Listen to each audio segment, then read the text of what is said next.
Menahel, the principal of Yeshivat Yavneh in Paramus, and a good friend of the family. Please give your undivided attention. And again, please have in mind the brachot and the Limud Torah is Leilui nishmat Yisrael Amichai ben Sara. Okay, so Shavua Tov, everyone. On behalf of my wife, Leah, and myself, we consider it a real kavod to be here with this family. I just sat down and I apologize, we didn't get to exchange names too long. I'm Jonathan. David. So David and I were speaking for a minute or two before we got started, and David asked me, so how do I know the family? And I think it's a really interesting story. Maybe I'll come back to it a little bit more towards the end. Even the way that we met was rather unique. So, only about 2.5 years ago, and I don't think I have this type of friendship or relationship with any other family that I know for really only a short period of time. You're welcome, and it's a warm feeling between our families. It definitely is. Thank you very much. It's a pleasure. It's probably one of the great pleasures that Leigh and I have had the zechut over the past 2.5 years. So Yosef and Shmuel and Amichai, besides helping us with our home with such class and precision and yashrus, which was so very unique, our families met on a random Shabbat 2.5 years ago in a hotel in the Catskills, and our families were sort of looking at each other the whole time. We were the only big families there.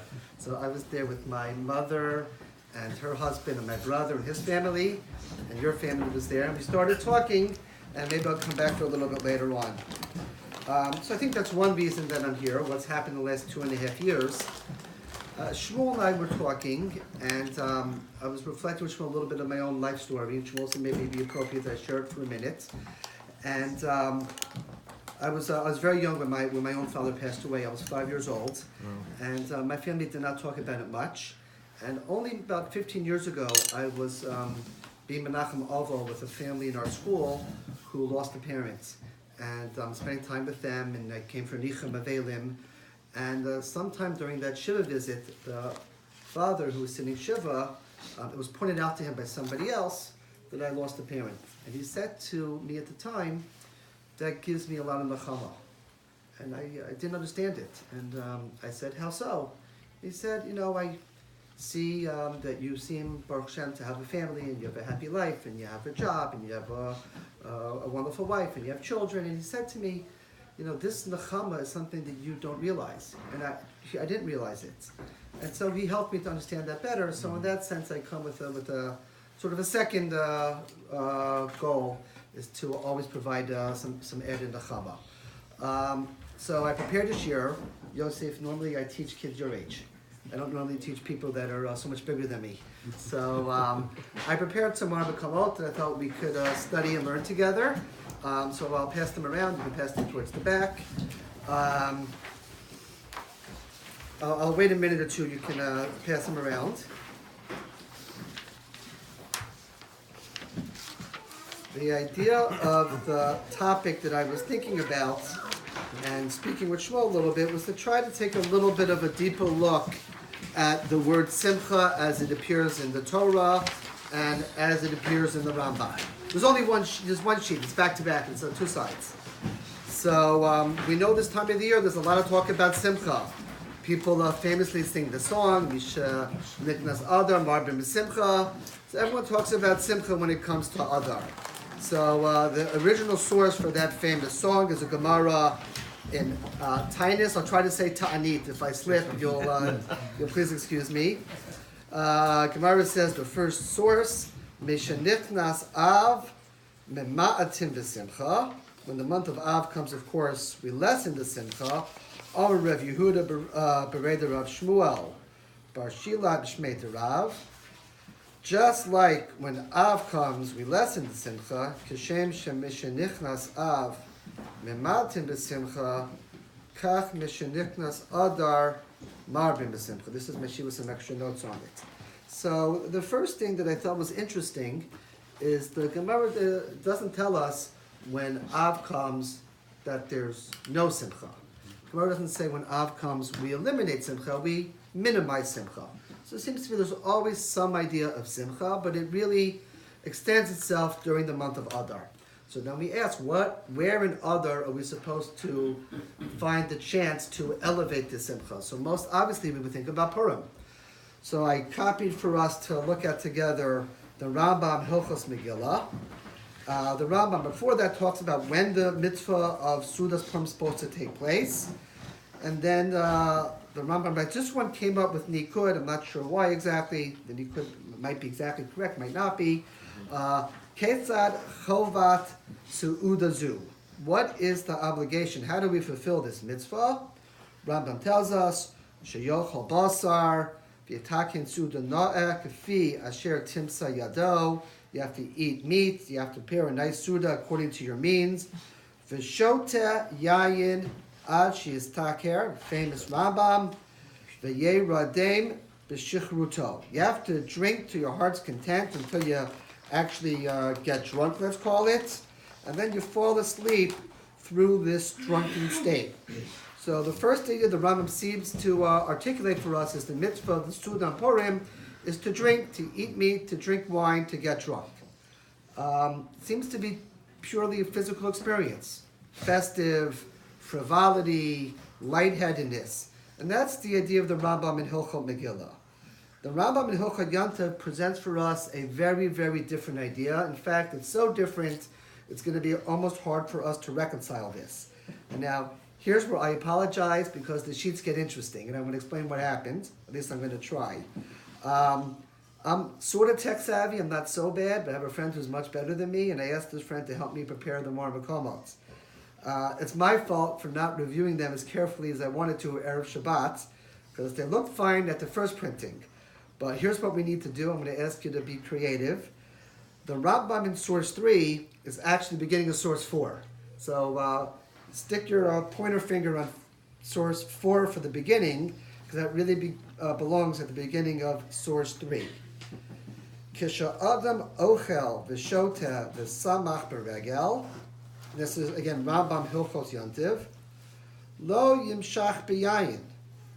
Ub'Sachok V'Kalo Rosh. A person is not supposed to overindulge in wine and frivolity and lightheadedness. Vayomer, he shouldn't say, now jump back please if you don't mind to source 3. He shouldn't say, Shekol mi sheyosif bazeh yarba b'mitzvat simcha. Don't say, V'chol amar b'harizem mishubach. So Sukkot comes, Pesach comes.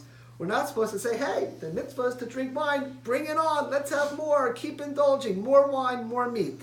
The Rambam says if you think that's the idea of Simchas Yantiv, you have it all wrong. She'ashichrus v'sachok harbe v'kalot harosh eino simcha, says the Rambam.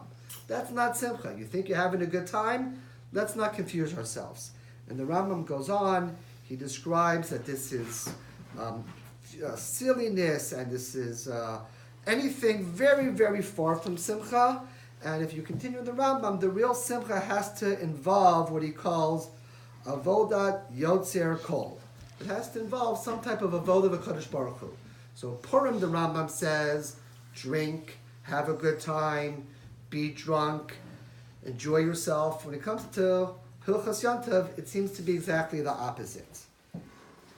To bring this a little bit further, let's look at the Rambam Hilchos Chanukah. So there the Rambam describes there are essentially 18 days a year. There's a mitzvah to say halot, the famous Rambam.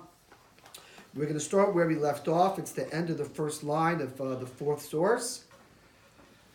V'lo halal shel Chanukah bilvad hu midivrei sofrim. Chanukah, the halal Chanukah is not the only halal that's divrei sofrim. Ela kriyas halal la'olam midivrei sofrim. B'chol hayomim shem gomrim behem et halal. Whenever we have a mitzvah to recite the complete halal, it's a mitzvah midivrei sofrim. That's not our topic for now. And now the Rambam enumerates the days. What are the days? Shemona Asar Yom B'Shana, Mitzvah Ligmor Behem Et HaHalel. Eluhain. Shmona Yemei Achag, 8 days of Sukkot. Shmona Yemei Chanukah, 8 days of Chanukah. Rishon Shal Pesach, of course this is talking about in Eretz Yisrael. V'Yom Atzeret, and 1 day of Shavuot. Now again, we're going to get a little creative. I beg your indulgence, but let's take a look at the end of this Rambam. Aval, Rosh Hashanah, v'Yom HaKippurim, Ein Bahem. Now go to the line right below us where it says Hallel, in the middle of the line. Again, I don't know what exactly happened, but obviously it's my fault because I prepared the sheet. So, Ein Bahem Hallel, Lefi Shehein Yimei Teshuvah, V'Yira Upachad, Lo Yemei. Now jump back to the middle of the line. This is how the Rambam really reads. If you don't believe me, I brought it with me so I can prove it. Lo Yemei Simcha Yateva. So the Rambam tells us we don't read Hallel and Rosh Hashanah Yom Kippur because they don't have Simcha Yateva. But they have Simcha. They don't have Simcha Yateva, but there's some element of Simcha. To make this even a little bit sharper, there's an opinion of the Rosh at the end of Rosh Hashanah, which I didn't copy, where the Rosh has a whole discussion of should there be the language, and I copied it here in source 5, V'titalan Roshem Elokeinu ba'ahava, Mo'adim l'simcha, Rosh Hashanah Yom Kippur. And in fact, if you look back at Machzorim, I don't know exactly if it's in the, it's in the Ashkenazi Machzorim, but 400 or 500 years ago, you'll find evidence that in Yom Kippur, they added this tefillah Mo'adim l'simcha even in Yom Kippur. So it's a real pella. How can it be that according to the Rambam, there's some element of Simcha in Yom Kippur if we want to pretend that Simcha is somehow an extension of Basar and Yayin? And we see it even made itself into our davening. So really, what do we see from here? The conventional definition that many people have of Simcha needs to be entirely redefined. If we want to say that Simcha is Simcha equals Basar or Simcha equals Yayin, it can't be. Certainly not in Yom Kippur.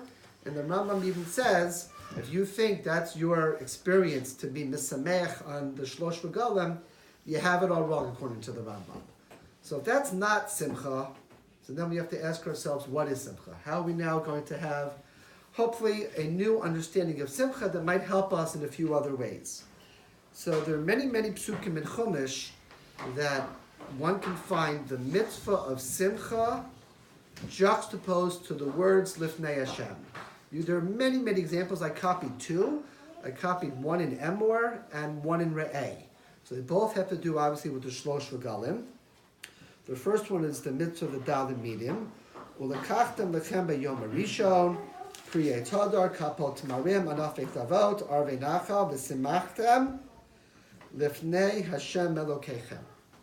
And if you look many, many times in the Torah, Simcha and being Lifnei Hashem go hand in hand. The next source that I copied, which expresses a similar idea, V'simachta Lifnei Hashem Elokecha, Parshat Re'eh, the idea of V'simachta B'chagecha also means being Lifnei Hashem. So now we want to understand if being B'simcha, is it Basar V'yan? What is it?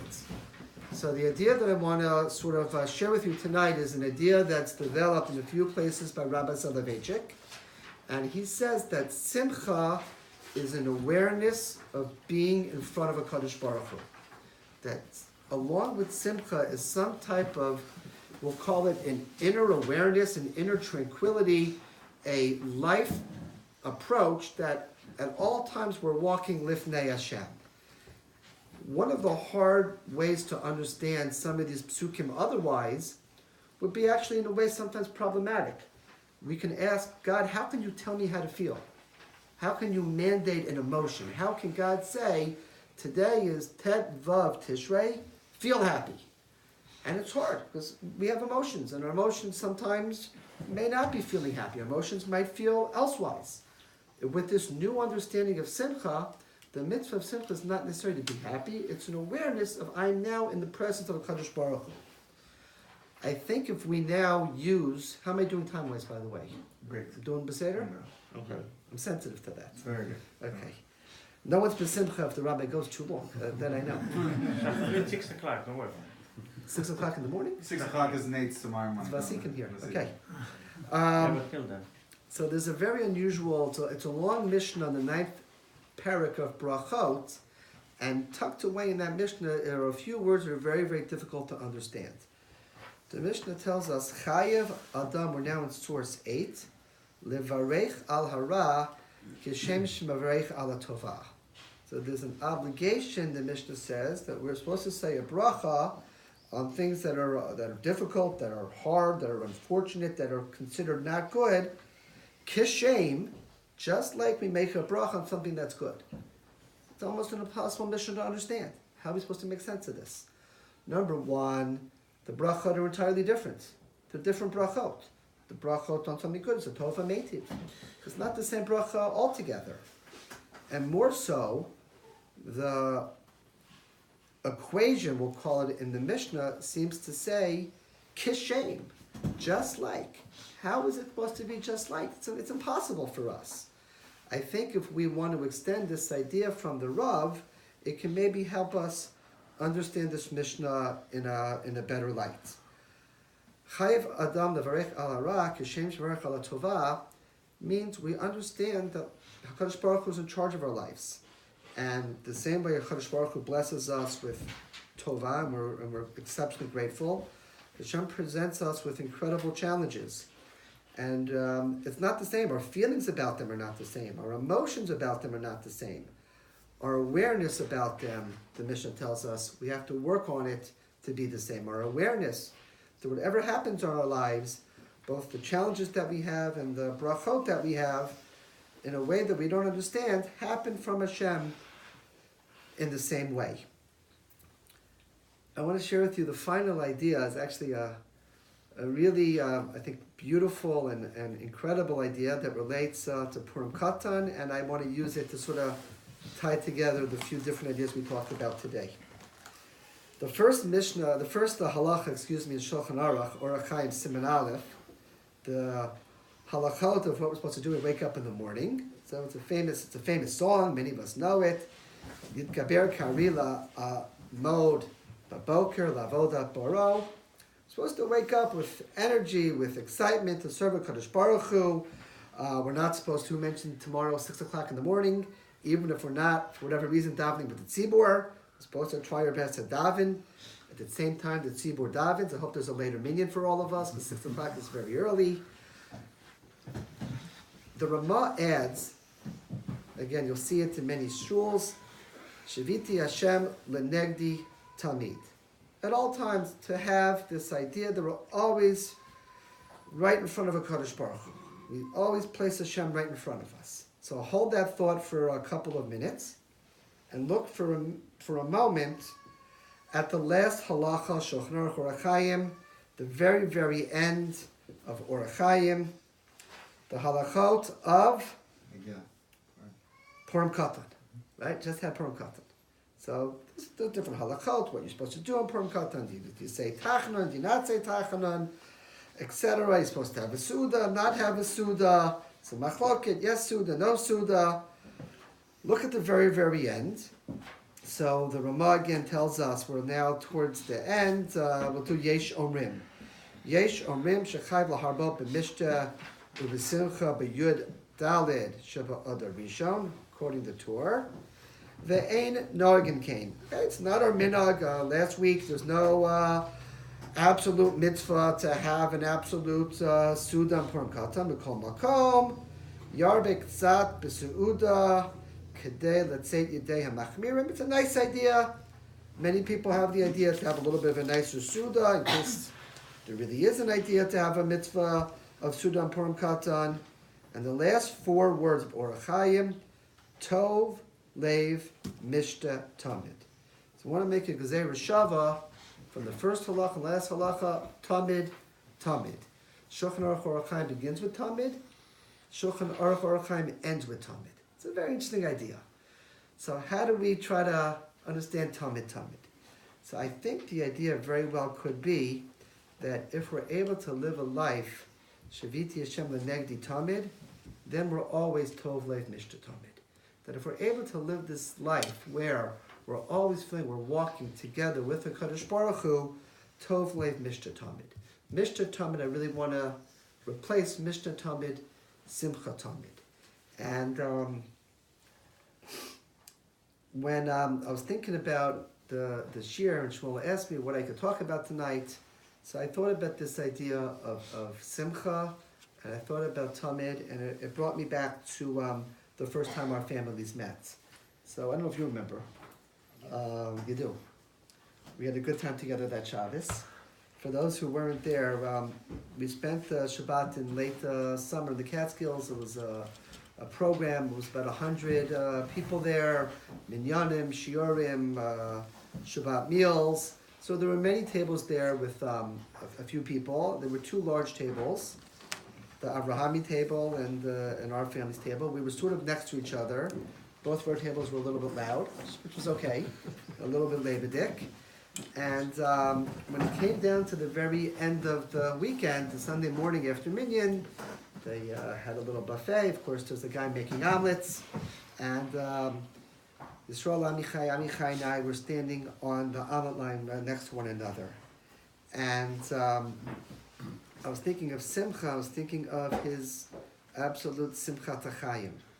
And I think his midah of being Mikabel Kol Adam B'Simcha made it comfortable for me. I think otherwise, why would I go to somebody? I didn't know him, he didn't know me, we're talking, we don't have a friendship, we don't have a relationship, but he made me feel safe, and he made me feel comfortable. So we said Shalom Aleichem, and we said hi to each other, and we just started talking. Tell me about your family, tell me about my family, what do you do, what do you do? He gave me a card, Lay and I called, and then we started to become friends. And I really credit our entire relationship by his warmth and his closeness and his friendliness, and because he was Tamid B'Simcha. I really feel that he was Tamid B'Simcha. He was always to everybody. Everybody. Everybody.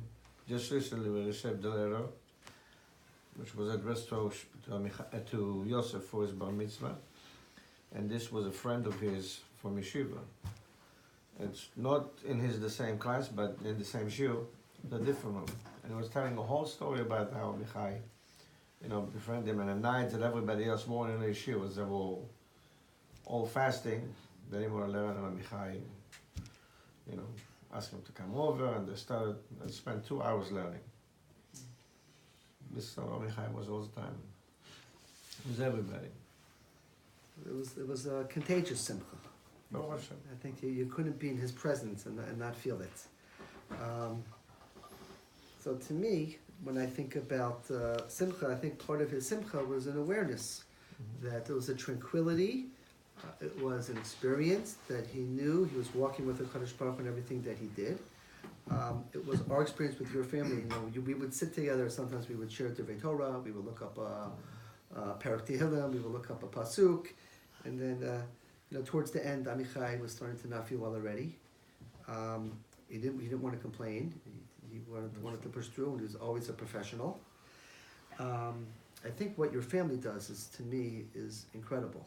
Even this gathering here, what you're doing tonight, to me is so inspiring and it's so unique. I've never experienced this before. Yosef, I think you probably realize this is unique. I don't know families like your family. It's really incredible. Thank you. If I can add one other element why I think this is so special. I remember my family not doing this experience for different reasons, and how wonderful it is for you and your siblings, and as you get older, to continue to talk about the great legacy of your father.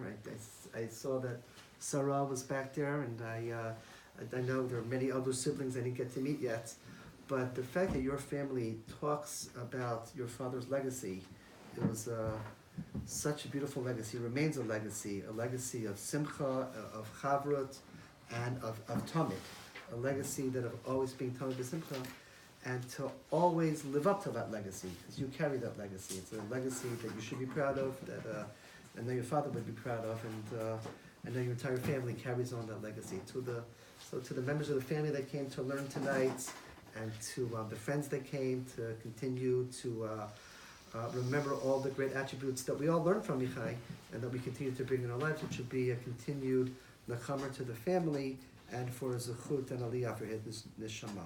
Amen. חזק ברוך תהיה. אצל הקדוש ברוך הוא לזכור. שנאמר, אדוני חפץ זמן תקור.